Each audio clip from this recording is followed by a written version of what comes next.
ورتل القرآن ترتیلا۔ السلام علیکم ورحمۃ اللہ وبرکاتہ۔ معزز خواتین و حضرات، آج کا ہمارا سبق حروف مفردات کی مشق کے حوالے سے ہے۔ الف سے لے کر تا تک جو حروف کی مشق ہم نے کر لی تھی، آج جن حروف کی ہم نے مشق کرنی ہے وہ ہے سا اور جیم۔ تو سب سے پہلے ہم سا کے حوالے سے جاننا چاہیں گے کہ سا جو ہے وہ کہاں سے ادا ہوتا ہے، پھر اس کے بعد ہم اس کی مشق بھی کریں گے۔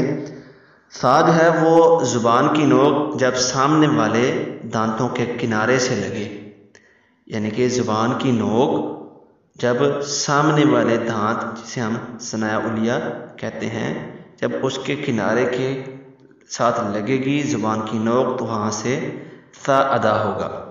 سا کو جس وقت ہم نے ادا کرنا ہے نرمی سے ادا کرنا ہے اور ایک الف کے برابر کھینچ کر پڑھنا ہے۔ سا سا سا سا سا۔ اس کے بعد آتا ہے جیم۔ جیم کا کیا طریقہ کار ہوگا ادا کرنے کا؟ زبان کا درمیانی حصہ جب اوپر کے تالوں سے ٹکرائے گا تو وہاں سے جیم ادا ہوگا، یعنی کہ زبان کا درمیانی حصہ، زبان کا وہ حصہ جو درمیان والا ہے جسے ہم وسط لسان کہتے ہیں، جب وہ اوپر تالوں سے ٹکرائے گا تو وہاں سے جیم ادا ہوگا۔ جیم کو جس وقت ہم نے ادا کرنا ہے اس کو 3 سے 5 الف تک کھینچ کر پڑھنا ہے، یعنی کہ 5 انگلیاں یہ جو ہماری مٹھی ہے اس کو، ان کی 5 جو انگلیاں ہیں ان کو ایسا ایسا کر کے کھولیں یا بند کریں، یہ اس کی مقدار ہونی چاہیے معلوم کرنے کی۔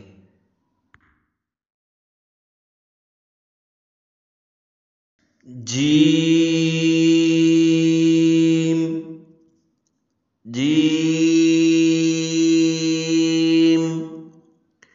جیم جیم۔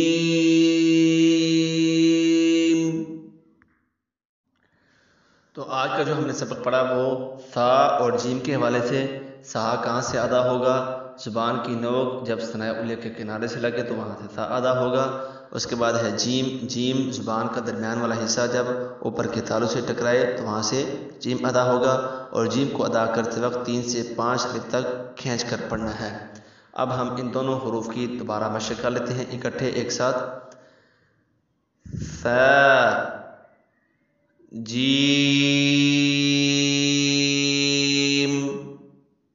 سا جیم۔